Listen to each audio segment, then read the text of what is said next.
The wave function no longer needs to track possibilities that can no longer occur. Calling this change a collapse is a convenient shorthand, but it risks implying more than the theory itself claims.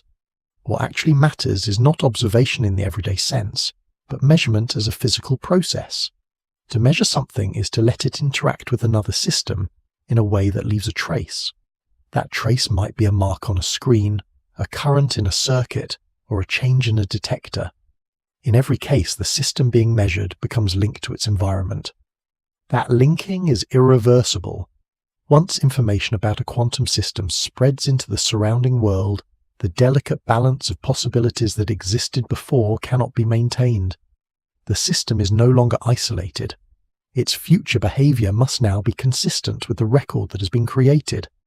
This shift does not require awareness. It does not wait for understanding, attention, or thought. A detector left unattended will still record an outcome. A photographic plate will still darken. A cloud chamber will still trace paths. The universe does not check whether anyone is watching before it responds. This point is important, because consciousness has often been mistakenly elevated to a central role in quantum mechanics. The idea that reality depends on being observed by a mind is tempting, dramatic, and deeply misleading. It arises from confusing knowledge with interaction. Knowing something does not change it. Interacting with it does. When a quantum system interacts with a measuring device, both systems become entangled. The state of the system becomes correlated with the state of the device. As the correlation spreads to the environment through heat, vibration, light, and countless other channels, the range of possible outcomes narrows rapidly. What remains is one consistent story. From the perspective of the mathematics, this process looks like a reduction in possibilities. From the perspective of the physical world, it looks like an ordinary interaction playing out according to quantum rules. There is no special moment when reality waits for approval. The universe proceeds regardless. This understanding reframes the role of the observer. An observer is not a privileged participant. An observer is simply part of the environment, a complex system that becomes entangled with what it measures, just like any other physical object. This does not mean that all questions about measurement are settled. They are not. The transition from probability to outcome remains one of the most discussed aspects of quantum theory. Different interpretations offer different ways of thinking about what the mathematics represents and how outcomes emerge. Some interpretations treat collapse as a real physical process. Others deny that it exists at all, arguing that all possibilities continue to exist in different forms. Still others focus on the role of the environment in suppressing interference between outcomes, making only one result accessible. What they share is a commitment to explaining observations without invoking consciousness as a causal force. The calm way to approach these questions is to accept that quantum mechanics does not yet provide a single agreed-upon story about what is happening behind the scenes. What it provides instead is a set of rules that reliably connect preparation, interaction, and outcome. Those rules work extraordinarily well. The discomfort arises when there is a desire for more than the theory promises. Classical intuition wants a clear narrative, a sequence of definite events unfolding in space and time. Quantum mechanics offers something different. It offers correlations, probabilities, and constraints without insisting on a single underlying picture. This does not make the theory incomplete in a practical sense. It makes it modest. It describes what can be predicted and what cannot. It tells which questions have precise answers and which ones do not apply until interaction occurs. When a question demands more precision than the structure of reality allows, the theory refuses politely. Observation in this light is not a magical act. It is not a spotlight that creates reality where none existed. It is a process by which systems become connected, information spreads, and possibilities are reduced to outcomes. The wave function does not collapse because it is observed. It changes because the conditions have changed. This perspective also explains why the everyday world feels stable and definite. Large systems interact constantly with their surroundings. They are measured all the time by air molecules, photons, thermal vibrations, and countless other interactions. Their quantum possibilities are narrowed almost instantly, leaving no room for noticeable superpositions. At small scales, where isolation is possible, the openness remains longer. The question of what observation really means is still open in a deeper philosophical sense. Quantum mechanics leaves room for multiple interpretations, each attempting to clarify the relationship between mathematics and reality. These debates continue not because the theory fails, but because it succeeds so well that its implications cannot be ignored. The important thing is that none of these interpretations require awareness to play a special role. Reality does not wait for witnesses. It evolves according to rules that apply whether anyone is paying attention or not. Observation, stripped of its mystery, becomes something quieter and more grounded. It is interaction that leaves a trace, a physical process that links systems together and constrains what can happen next. Seen this way, the act of observing loses its drama but gains clarity. The universe is not performing for an audience. It is simply responding to contact. And in that response, probabilities give way to outcomes, not because they are seen, but because they can no longer remain otherwise. Once quantum mechanics proved itself reliable, a new problem quietly took its place.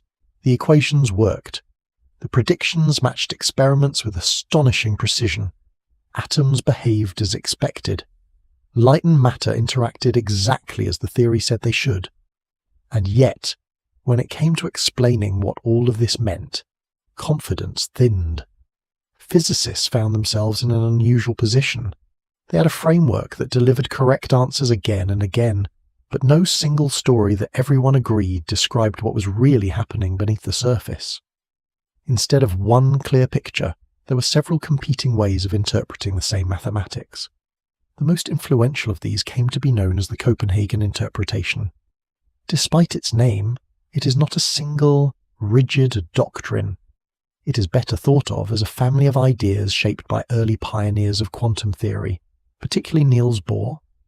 At its core is a simple attitude.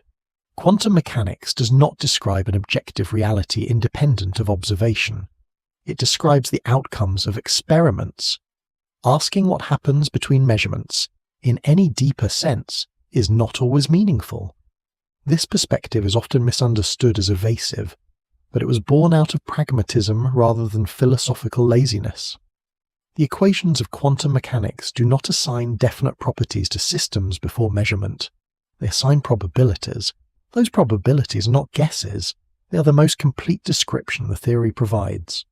From the Copenhagen point of view, demanding more than that is asking the theory to answer questions it was never designed to address. In this interpretation, the wave function is a tool for calculating the likelihood of different outcomes. It is not necessarily a physical object, nor a literal wave spreading through space. It represents knowledge about a system, not a hidden physical state waiting to be revealed. When a measurement occurs, the description changes because the situation has changed. New information is available. The old probabilities are no longer relevant. This approach has an undeniable appeal. It aligns closely with how the theory is actually used. Prepare a system, calculate probabilities, perform an experiment, compare results, repeat. The machinery works, and it works extraordinarily well. And yet for many, something feels unresolved. The Copenhagen interpretation is famously comfortable with ambiguity. It draws a line between what can be calculated and what can be meaningfully said, and it refuses to cross that line. Questions about what a particle is really doing when it is not being measured are met not with elaborate explanations, but with a gentle refusal. The theory does not answer that question. This restraint has frustrated generations of physicists and philosophers alike. It can feel unsatisfying to accept a theory that declines to provide a full picture of reality. Classical physics trained the mind to expect more. Given enough information, everything should be explainable. Every effect should have a clear cause. Every object should have definite properties at all times. Quantum mechanics resist that expectation. From the Copenhagen perspective, this resistance is not a flaw. It is a lesson. Nature at small scales does not conform to classical categories. Trying to force it into familiar stories leads to confusion rather than clarity. The role of physics, in this view, is not to satisfy metaphysical curiosity, but to describe what can be observed and predicted.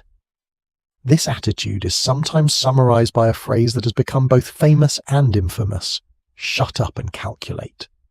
Taken at face value, it sounds dismissive, even anti-intellectual. In practice, it reflects a hard-earned humility. The equations deliver answers. The experiments confirm them. Endless debate about what lies behind the mathematics does not improve predictions or build better devices. So calculations take priority. This does not mean physicists lack curiosity about deeper meaning. It means that, when forced to choose between philosophical completeness and practical success, most choose success. The history of quantum mechanics is filled with debates that produced no new predictions, while the calculations quietly continued to guide real discoveries. Ambiguity, in this sense, became tolerable. The Copenhagen interpretation does not claim to be the final word on reality. It claims to be sufficient. It accepts that the theory may be silent on some questions, and it treats that silence as a feature rather than a defect. If a question cannot be answered experimentally, the interpretation suggests that it may not be a physically meaningful question. This stance can feel unsettling, especially to those who expect physics to offer a complete account of what exists. But it also reflects a disciplined refusal to speculate beyond what evidence can support. There is a quiet discipline in that refusal. At the same time, the unease never entirely disappears. Many physicists accept the Copenhagen interpretation because it works, not because it satisfies them.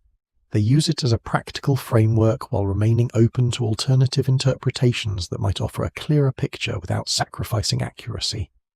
This tension has persisted for decades. On one side is the undeniable success of the theory. On the other is the lingering sense that something important remains unsaid. Rather than paralyzing progress, this tension has shaped it. Physicists learn to tolerate ambiguity, not as a failure of understanding, but as a boundary of the current framework. The calculations could proceed without a final answer to every philosophical question. Experiments could be designed, technologies could be built, insight could deepen, even if ultimate certainty remained out of reach. In a way, the Copenhagen interpretation reflects a broader lesson about science itself. The goal is not to produce comforting stories, it is to produce reliable predictions.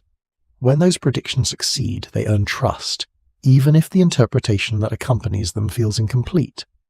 This does not close the door on deeper explanations, it simply refuses to force them prematurely.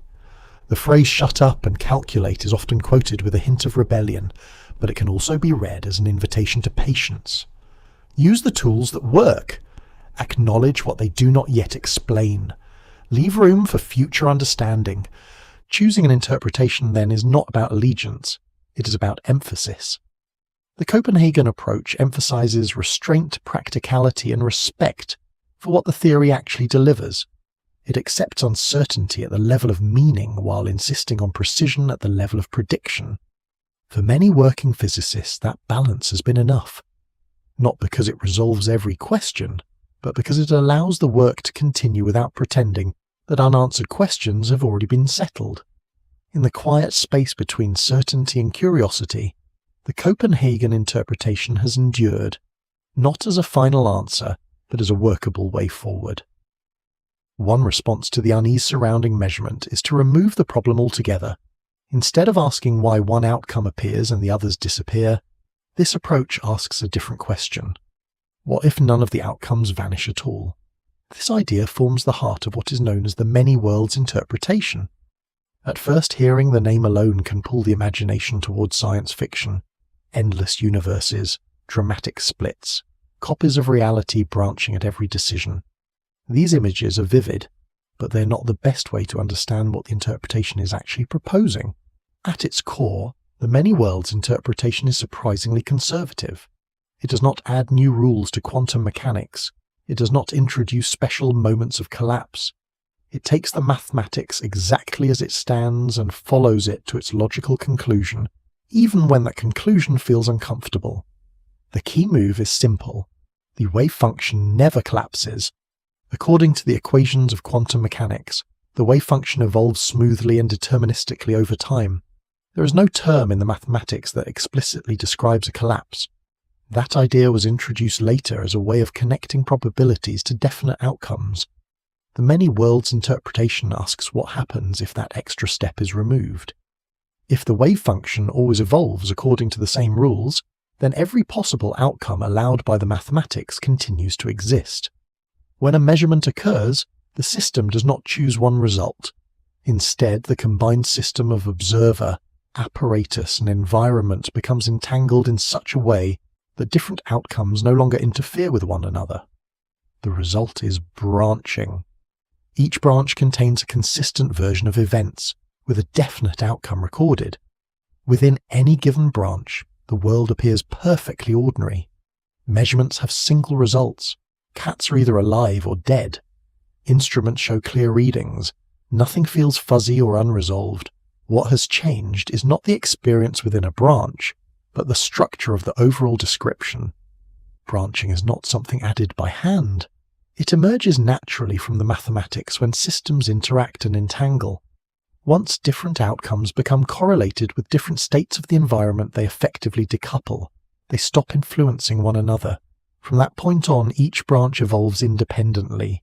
There is no moment where reality splits with a flash or a sound. There is no cosmic fork in the road announcing itself. Branching is quiet, continuous, and constant, happening whenever interactions distribute quantum information into the environment. This interpretation removes the need for collapse entirely. There is no sudden reduction of possibilities. There is no special role for measurement. The same rules apply at all times, to all systems, without exception. For many physicists, this simplicity is appealing. The cost of this simplicity is conceptual rather than mathematical. Accepting that all outcomes persist requires a willingness to let go of the idea that there is only one unfolding history. Instead, there is a vast structure of histories, each internally consistent, each following naturally from the same underlying laws. It is important to be clear about what this does and does not imply. The many worlds interpretation does not suggest that new universes are being created from nothing. It does not require extra dimensions or exotic physics beyond quantum mechanics itself. It describes a single universal wave function that contains many non-interacting branches. These branches are not accessible to one another.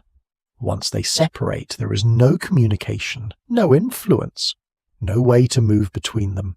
From within any one branch, the others might as well not exist. This is why the interpretation does not lead to practical contradictions. It makes the same experimental predictions as other interpretations. No test performed so far can distinguish many worlds from collapse-based approaches. The difference lies entirely in how the mathematics is understood. Critics often ask where probability fits into this picture. If all outcomes occur, what does it mean to say that one is more likely than another? The answer is subtle. Probability in this context is not about whether an outcome happens, but about how much weight a given branch carries within the overall wave function. Branches are not all equal. Some have much greater mathematical weight than others, corresponding to outcomes that appear more frequently in repeated experiments. From the perspective of an observer within a branch, outcomes appear random, but the statistics across many trials match the probabilities predicted by quantum mechanics. The interpretation preserves everything that works about the theory, while reframing what probability means. Another common worry is that the idea feels extravagant. Too many worlds, too much reality. But extravagance is a matter of perspective. Adding a special collapse rule to the equations can also be seen as extravagant. The many worlds interpretation avoids that by refusing to modify the mathematics at all. It accepts the consequences instead. The interpretation also offers a clean resolution to the measurement problem. There is no need to explain how or when collapse occurs, because it never does. There is no special boundary between quantum and classical behavior. Large systems appear classical because their branches rapidly become isolated from one another through interaction with the environment. What looks like collapse is simply branching that has become irreversible. The unease many people feel toward this picture often comes from trying to imagine it too literally. It is not necessary to picture countless visible copies of the universe fanning out at every moment. The mathematics does not require that image. What it requires is acceptance that the full description of reality is larger than any single experienced history. From inside one branch, the world feels singular and complete. Memory, identity, and experience all remain intact. There is no sense of duplication or loss. The interpretation does not deny experience. It explains why experience feels the way it does. Many worlds is not an attempt to turn physics into speculative fiction. It is an attempt to take the existing theory seriously without adding extra rules to make it more comfortable. Whether one finds that compelling or unsettling is a matter of taste rather than experiment. Some physicists appreciate its mathematical honesty. Others find its implications too heavy to carry. Both reactions are understandable. What matters is that the interpretation demonstrates something important about quantum mechanics. The strangeness does not come from adding imaginative stories. It is already present in the equations. Different interpretations simply choose different ways to live with it. The many worlds interpretation chooses to keep the mathematics untouched and let reality be larger than intuition expects. In doing so, it replaces collapse with continuity and singular outcomes with a branching structure that remains hidden, not because it is forbidden, but because each branch is complete on its own. All outcomes occur, no collapse is required. For a long time, it was natural to think of particles as the most basic ingredients of reality. Little points of matter moving through space, colliding, bouncing, and occasionally sticking together. This picture worked well enough for everyday experience and even carried physics a long way into the microscopic world. Electrons, protons, neutrons, and photons became the cast of characters, each treated as a tiny object with its own properties and behavior. Quantum field theory quietly turns that picture inside out.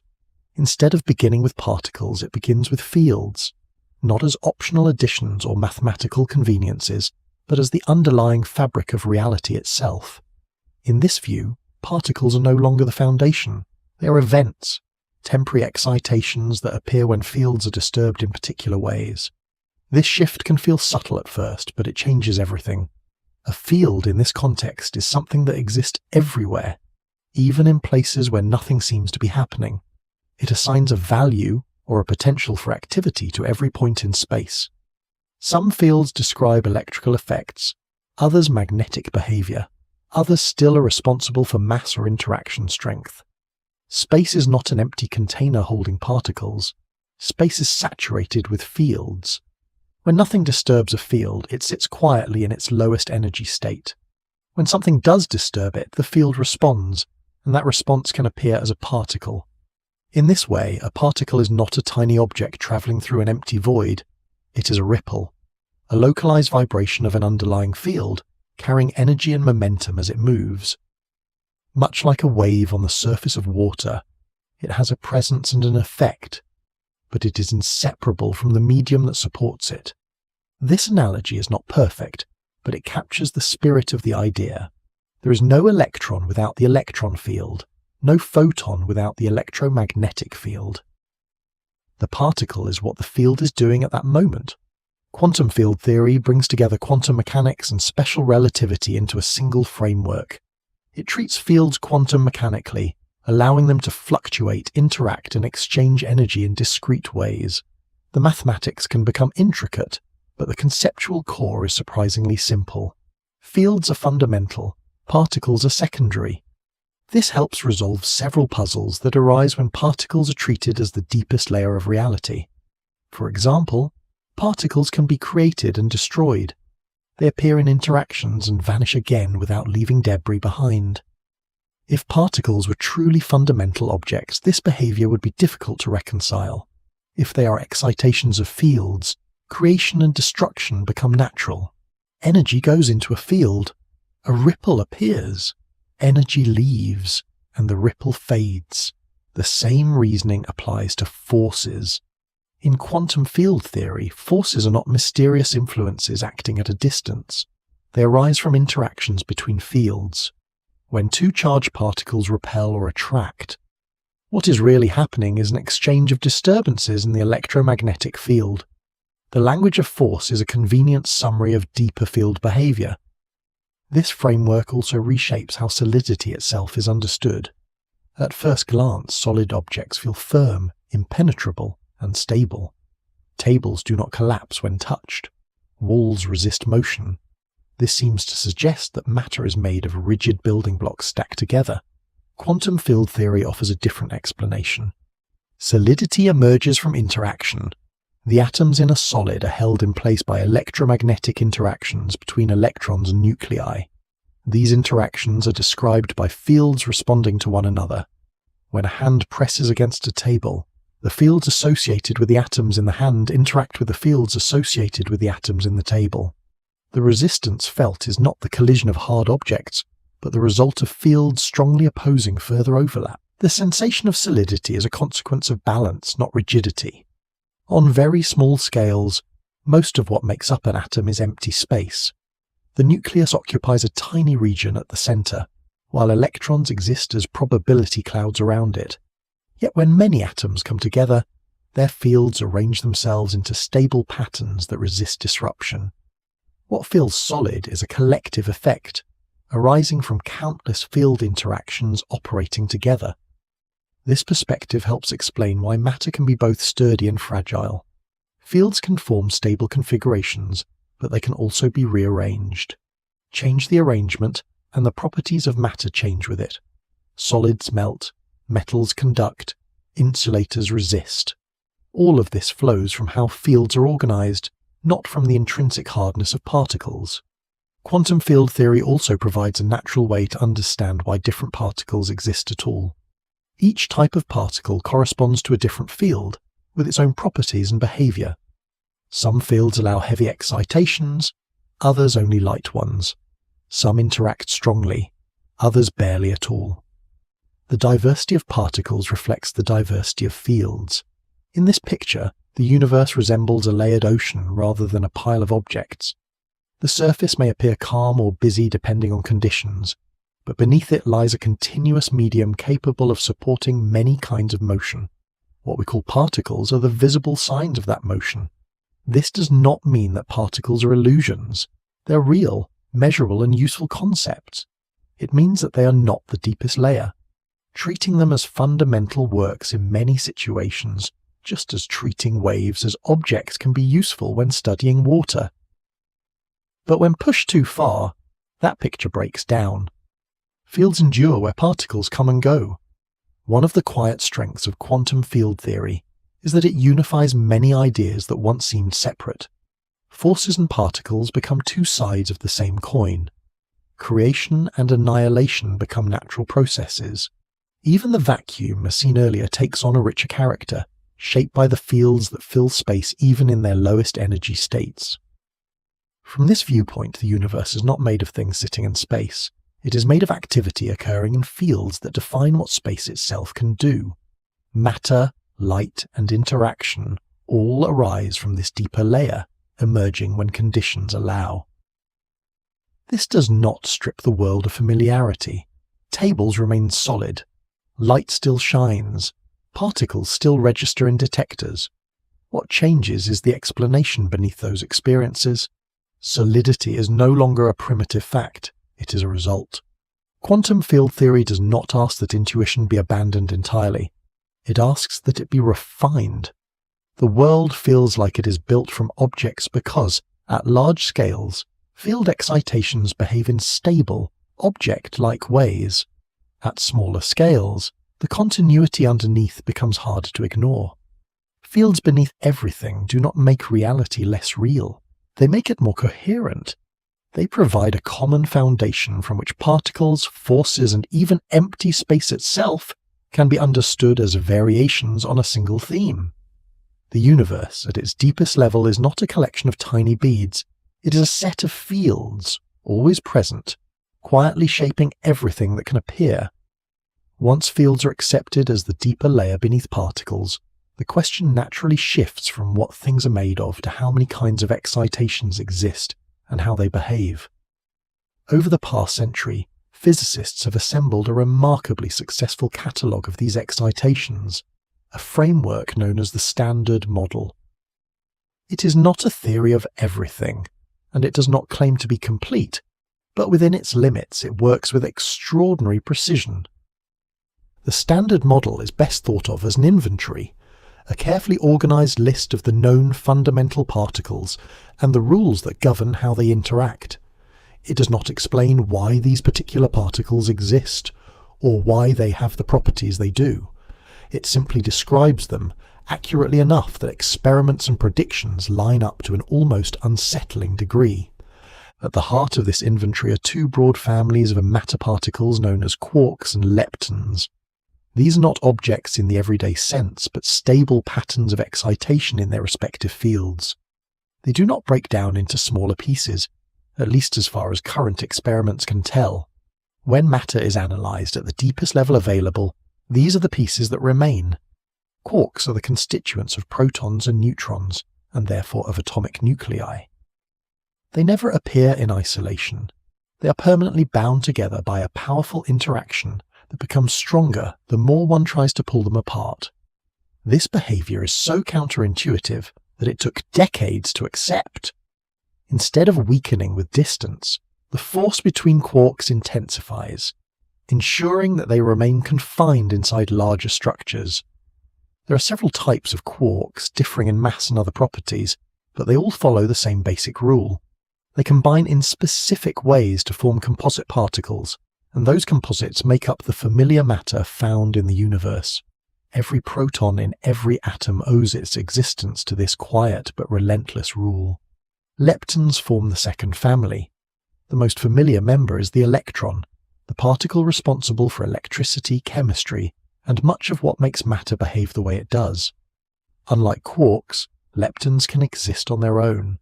They do not experience the same confining force, which is why electrons can move freely through materials and form currents. Alongside the electron are heavier relatives that behave similarly, but decay quickly into lighter forms. These heavier leptons rarely play a role in everyday matter, but they appear in high-energy experiments and cosmic processes, reminding physicists that the particle list is richer than daily experience suggests. Then there are the neutrinos, members of the lepton family that are famously elusive. They interact so weakly with other matter that vast numbers pass through the Earth every second without leaving a trace. For a long time they were assumed to have no mass at all. It later became clear that they do have mass, just extremely little, a discovery that quietly signalled one of the ways the Standard Model was incomplete. Matter particles alone are not enough to describe the universe. Interactions require mediators, and the Standard Model includes these as well. They are often called force carriers, though once again it is more accurate to think of them as excitations of fields that enable interactions to occur. The electromagnetic interaction is carried by photons, excitations of the electromagnetic field. They are responsible for light, radio waves, and the forces that bind atoms together. Their behaviour is so familiar that it is easy to forget how deeply they shape reality. Without them, chemistry would vanish, and matter would lose its structure. The strong interaction, which binds quarks together, is carried by particles that operate only at extremely short ranges. Their effects are confined to the interior of atomic nuclei, but within that tiny domain they dominate completely. Without this interaction, protons and neutrons would not hold together, and atoms would fall apart before they ever formed. The weak interaction governs certain kinds of decay and transformation. It allows particles to change identity, enabling processes that power stars and drive radioactive decay. Its effects are subtle in daily life, but without it, the universe would be a very different place. Together, these interactions form a tightly woven system. The mathematics describing them has been tested repeatedly and refined with increasing precision. Experiments have confirmed predictions to many decimal places. In terms of accuracy, the Standard Model is one of the most successful frameworks ever constructed. And yet, it is clearly unfinished. One major piece is missing entirely.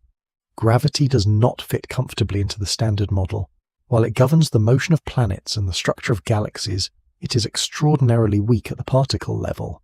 Attempts to describe gravity in the same quantum language as the other forces have not yet produced a complete and consistent picture.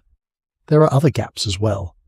The Standard Model does not explain dark matter, the unseen mass that shapes galaxies and clusters. It does not account for dark energy, the influence driving the expansion of the universe. It does not explain why particles have the masses they do, only how those masses behave once assigned. Even within its own structure, the model contains numbers that must be measured rather than derived. They are put in by hand, not predicted from deeper principles. This has led to a recurring sense that the model, for all its success, is more like a map than a final explanation. A very good map. One that tells where things are and how they connect, but not why the landscape has the shape it does. There is gentle humour to be found in this situation. The standard model is often described as a triumph, and it is. But it is also a reminder that even the most accurate theories can feel slightly provisional. Like a beautifully furnished house with a few locked rooms and an unfinished extension, it works perfectly well for daily life, while quietly hinting that more is yet to come. Physicists are comfortable with this state of affairs. The model does not pretend to answer every question. It earns its place by matching reality where it applies, not by claiming completeness. Its limitations are not hidden. They are studied. In practice, this balance has been productive.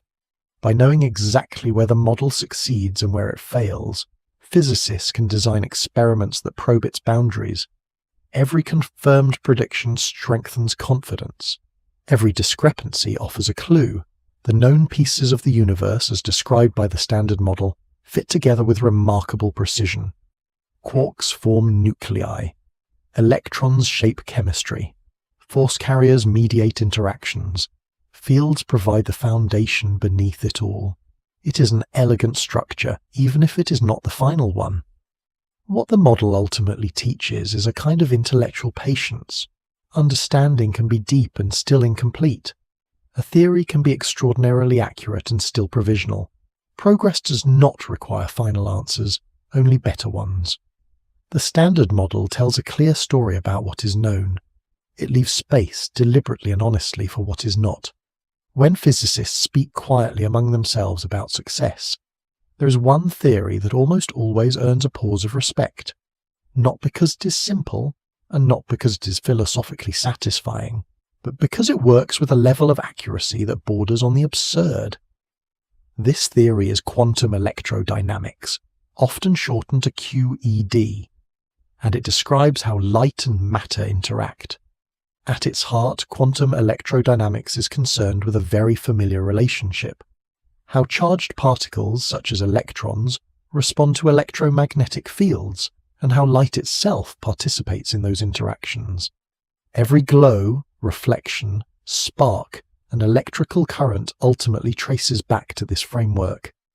It governs how atoms hold together, how chemistry unfolds, and how energy moves from place to place in the form of radiation. What makes QED remarkable is not just that it explains these things, but how precisely it does so.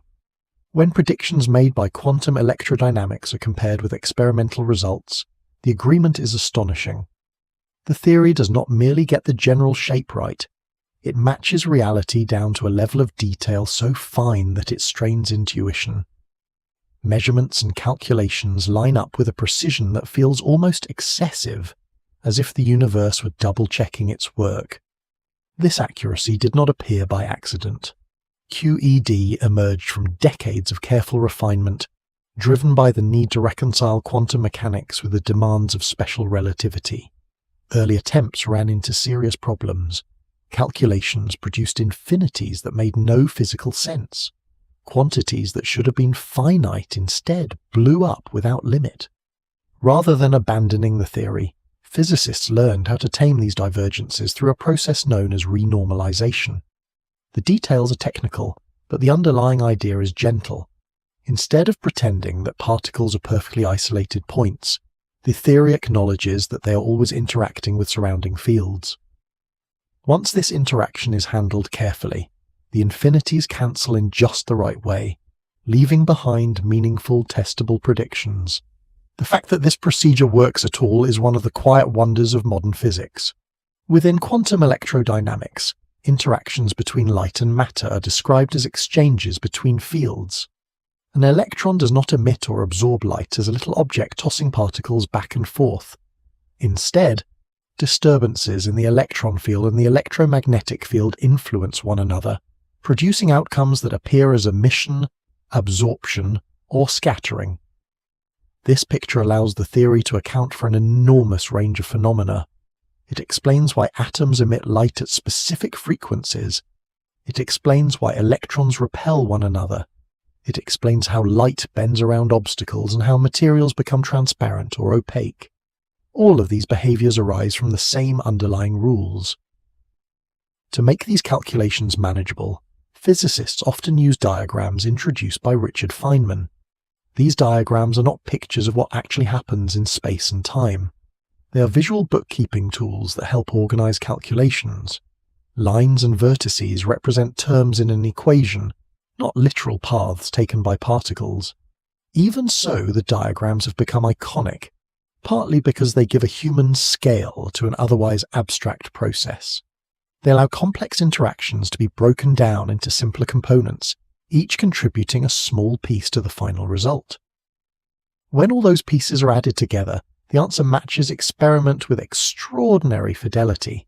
And yet, for all this success, quantum electrodynamics carries a quiet tension. The theory is unmatched in its predictive power, but it does not necessarily offer a satisfying picture of what is really happening. It tells what will occur, and with stunning accuracy, but it is less forthcoming about why the world is organized this way rather than another. The mathematics works. The interpretation remains open. This gap between accuracy and understanding is one of the defining features of modern physics. QED can calculate outcomes to an almost ridiculous number of decimal places, yet the deeper meaning of its components is still debated. Are the fields real, or are they calculational devices? Are particles best thought of as excitations, or as convenient labels for interactions? Different interpretations answer differently, and none are ruled out by experiment. There is a gentle irony here. The most accurate theory ever built is also one that resists simple storytelling. It is tempting to assume that precision brings clarity, that a theory which predicts so well must also reveal the ultimate nature of reality. Quantum electrodynamics reminds us that these are separate achievements. A tool can be exquisitely accurate without being conceptually transparent. Physicists have learned to live with this distinction. In practice, understanding how to calculate correctly often matters more than having a perfectly intuitive picture. Devices are built, experiments are designed, technologies function. The theory earns its trust through results. At the same time, the unease never entirely disappears. There remains a sense that QED, for all its brilliance, is part of a larger story rather than its conclusion. It fits beautifully within the standard model, but it does not explain why the model has the structure it does. It does not tell why the strengths of interactions take the values they do. It does not resolve how gravity should join the framework. Accuracy, it turns out, is not the same as completeness. There is also something quietly humbling in the success of quantum electrodynamics.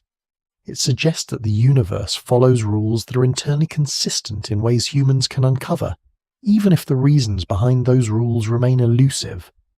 The match between calculation and observation feels less like domination and more like alignment. Nature is not being forced to comply. It already does. For those who work with the theory daily, this creates a particular mindset. Confidence in the calculations, paired with caution about interpretation. A willingness to accept that a framework can be both deeply successful and philosophically unfinished. Quantum electrodynamics stands as a reminder that science does not always advance by replacing imperfect theories with perfect ones. Sometimes it advances by finding tools that work so well they reveal the limits of what explanation itself might mean. Light and matter continue to interact exactly as QED predicts. Electrons behave, photons scatter, measurements agree. The theory does its job with quiet, relentless precision.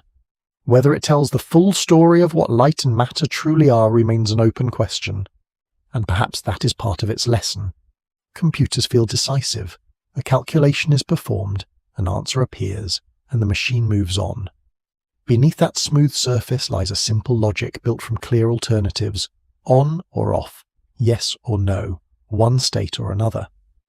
This structure has served technology extraordinarily well, carrying it from room-sized machines to devices that fit in a pocket. Quantum computing begins by questioning that simplicity, not because it is wrong, but because it is incomplete at very small scales. At the heart of an ordinary computer is the bit, a unit of information that exists in one of two states. A bit is either 0 or 1. Every image, sound, and calculation is built by combining vast numbers of these simple choices.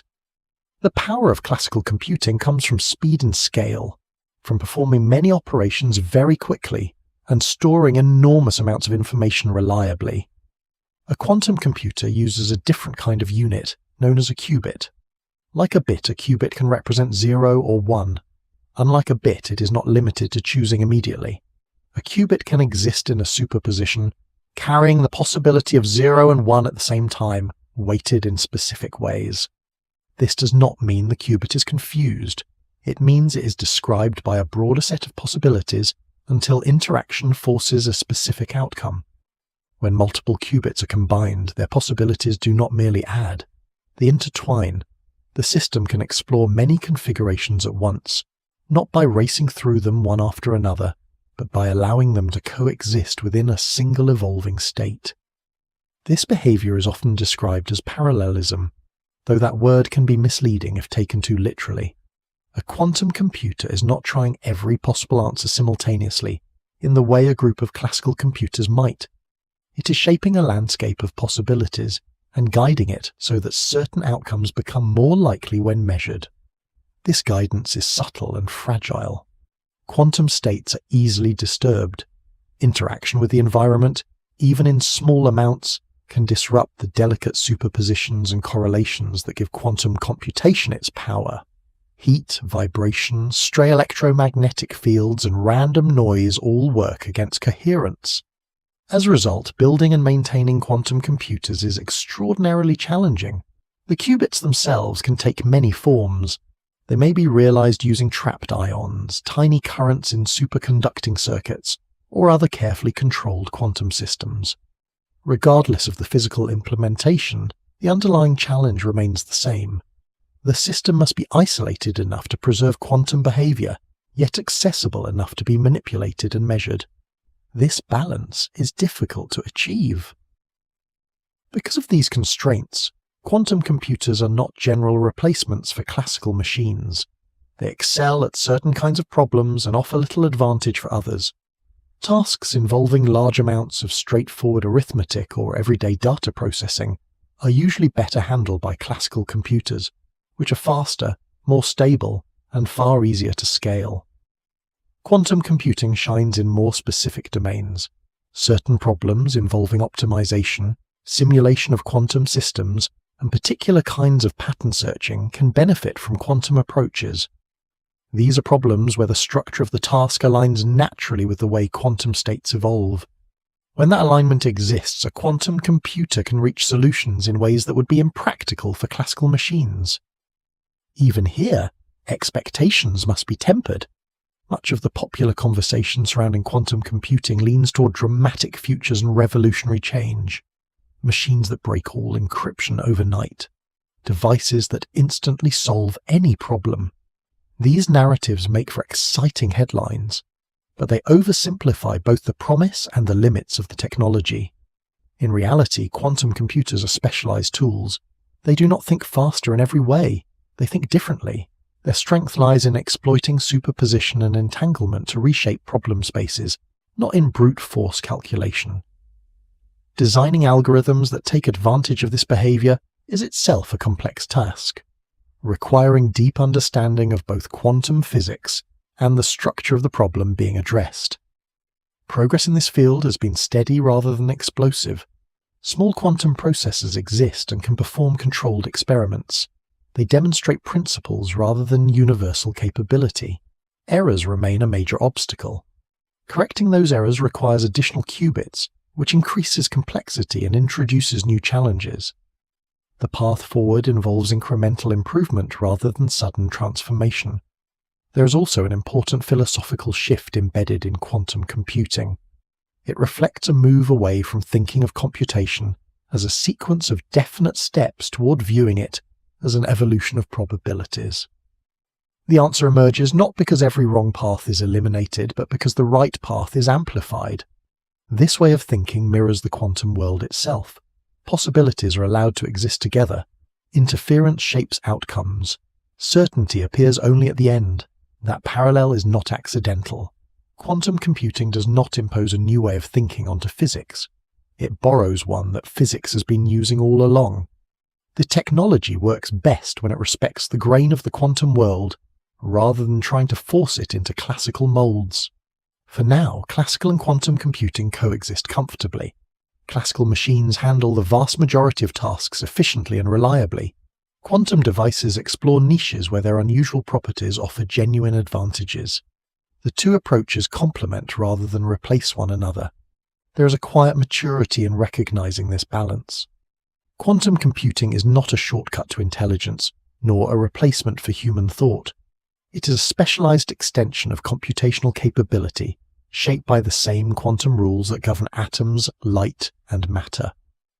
Its progress depends not on hype, but on careful engineering, realistic expectations, and continued refinement. When technology thinks differently, it does so by aligning with the deeper structure of reality, not by escaping it. The promise of quantum computing lies not in rewriting the future overnight, but in opening new ways to approach problems that were previously out of reach, slowly, deliberately, and with an awareness of both power and limitation.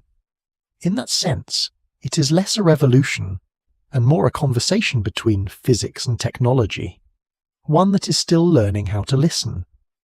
At first, probability feels like a compromise, a stand-in for ignorance. When something cannot be predicted exactly, it is tempting to assume that the missing certainty is only temporary, that with better tools, better measurements, or more information, the randomness would fade away and a clear cause would emerge.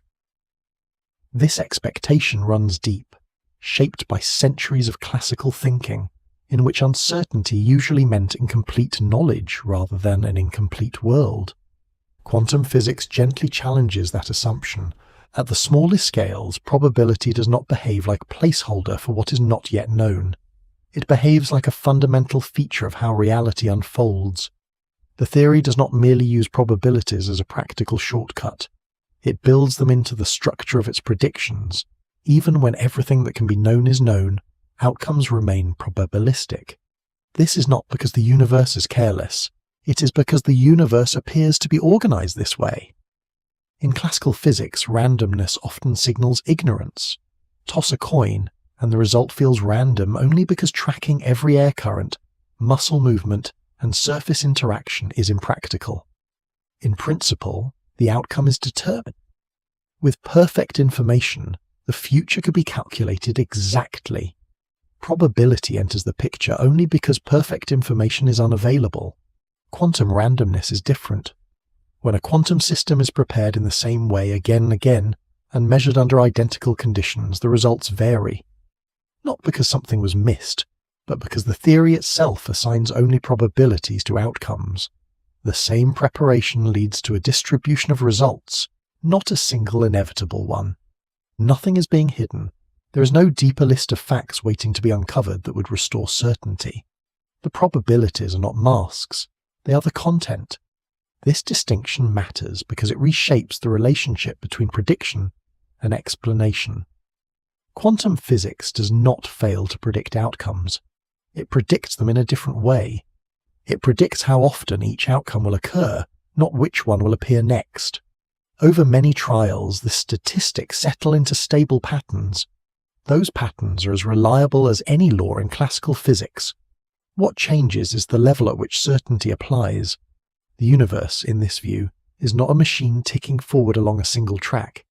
It is a process that unfolds by exploring possibilities and selecting outcomes according to fixed probabilities. The rules governing those probabilities are precise. The individual events are not. This idea can feel unsettling at first, especially to minds trained to associate explanation with inevitability. There is comfort in believing that everything happens for a definite reason. that each event is the only one that could have occurred given the state of the world before it. Quantum physics loosens that grip. Some things happen without being uniquely determined. That does not mean they happen without cause. The probabilities themselves arise from the structure of the system and the conditions under which it evolves. Change the setup, and the probabilities change with it. The randomness is constrained, shaped, and lawful. A useful way to think about this is to imagine a landscape rather than a path. Classical physics traces a line through terrain. Given a starting point and a direction, the route is fixed. Quantum physics describes a terrain of hills and valleys, where motion spreads across many routes at once, guided by slopes that favour some outcomes over others. The shape of the landscape matters more than the specific trail taken. Within this landscape, individual events feel surprising, but the overall flow remains predictable. Just as weather cannot be predicted drop by drop but can be forecast in patterns, quantum events resist exact prediction while obeying stable statistical laws. This perspective reframes uncertainty as something to work with rather than something to eliminate. It also opens a different kind of philosophical space. If probability is fundamental, then the universe is not a finished object with every detail fixed in advance. It is an ongoing process, a continuous negotiation between what is possible and what becomes actual. Reality in this sense is not a thing, it is an activity. Each interaction narrows possibilities, each outcome contributes to the next set of conditions. The world unfolds moment by moment, not by revealing a pre-written script, but by writing itself as it goes, within the constraints of physical law. There can be comfort in this view. Certainty can be heavy. A universe where everything is fixed from the beginning leaves little room for novelty. Universe built on probability allows for variation, emergence, and genuine change. The future is shaped by the past but not locked by it. This does not mean that anything can happen. The probabilities are not uniform. Some outcomes are overwhelmingly likely. Others are so rare that they may never occur within the lifetime of the universe. Structure and regularity still dominate. The world is not a roll of dice without rules, but it is a roll of dice with rules. Accepting this can soften the demand for absolute explanations. Instead of asking why this exact event occurred rather than another, quantum physics encourages attention to patterns, why these outcomes are favoured, why these probabilities arise, why the landscape has the shape it does. In this way, understanding shifts from seeking inevitability to recognizing constraint. There is also a quiet honesty in probability. It does not pretend to know more than it can justify.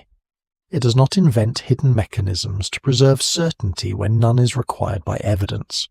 It states plainly what can be predicted and what cannot, and it does so without apology. This honesty has practical benefits. Technologies built on quantum principles rely on probabilistic behavior. Lasers, semiconductors, and imaging techniques all exploit predictable randomness rather than fighting it. Stability emerges not by eliminating uncertainty, but by harnessing it. At a deeper level, probability invites a different relationship with the unknown. Uncertainty becomes something to be navigated rather than feared. It marks the boundary between what can be specified and what must be allowed to vary. This is not ignorance, it is openness. The idea that reality is fundamentally probabilistic does not strip it of meaning. If anything, it enriches it. It suggests that the universe is not merely replaying a static design, but actively participating in its own unfolding. Each event contributes something new, however small, to the ongoing pattern. Even identity takes on a softer edge in this view. Objects persist not because they are frozen in place, but because probabilities overwhelmingly favour continuity. Change is possible, but stability is likely. What feels solid is not absolute. It is statistically reinforced. This perspective aligns naturally with the quantum picture developed throughout this journey. Superposition allows multiple possibilities to coexist. Measurement narrows them. Entanglement preserves relationships. Fields provide structure. Probability weaves through all of it, not as an afterthought, but as the thread holding it together. Randomness in this sense is not the opposite of order. It is part of how order expresses itself at the smallest scales. The universe made of chances is not careless or chaotic. It is precise about the range of what can happen, even if it remains undecided about which option will occur next. That undecidedness is not a flaw. It is a feature that allows richness, complexity, and novelty to arise. Reality does not march forward along a single predetermined line. It unfolds across a field of possibilities, selecting outcomes according to rules that are firm but not rigid. Seen this way, uncertainty becomes less threatening. It becomes a sign that the universe is not finished, not frozen, not closed. It is active, responsive, and open within limits that keep it coherent. A universe made of chances is not a universe without meaning. It is a universe where meaning emerges through process, where patterns matter more than individual outcomes, and where the future is shaped but not sealed. In that openness, there is room to breathe, and perhaps, quietly, room to rest. As the journey through quantum ideas slows, there is no need to tie everything into a neat conclusion. Quantum physics does not reward certainty in that way. It offers something quieter and perhaps more lasting. Again and again, the deeper the investigation goes, the less the universe resembles a finished object. What appears instead is a process, a world that unfolds through interaction, probability, and relationship. A reality that resists being pinned down completely, not because it is chaotic, but because it is subtle. There is humility in that realization, the comforting belief that everything can be fully known, fully predicted, and fully explained gives way to something softer, not ignorance, but restraint, an understanding that some questions do not have final answers, and that this is not a failure of thinking, but a feature of the world itself. Quantum physics invites that humility without demanding surrender. It shows that precise knowledge and uncertainty can coexist. That prediction does not require certainty. That understanding can deepen even when mystery remains intact. Letting go of certainty does not mean letting go of meaning. It means releasing the demand that the universe must behave in ways that feel familiar. It means allowing reality to be stranger, quieter, and more open than expectation once allowed. There is wonder in that openness. Not the loud wonder of spectacle or shock, but the steady kind that comes from recognizing how much care the universe seems to take in balancing possibility and constraint. Nothing is entirely free, nothing is entirely fixed. Between those extremes, structure emerges. The most remarkable thing may not be any single quantum phenomenon, but the attitude the theory encourages. A willingness to explore without insisting on closure. A patience with unanswered questions. A respect for what can be known, paired with an acceptance of what cannot. Curiosity itself becomes the quiet constant. Every experiment, every calculation, every careful question asked about the nature of reality arises from that same impulse. Not to conquer the unknown, but to approach it honestly. To listen closely to what the universe is willing to reveal, and to stop where it remains silent. There is something restful in that stance. The pressure to have final answers fades. The need to resolve every paradox softens. What remains is a sense of participation in an ongoing conversation, one that did not begin with any single observer, and will not end with one either. Quantum physics does not offer a place to stand outside reality and see it whole. It offers a way to stand within it, attentive, curious, and aware of limits. And perhaps that is enough.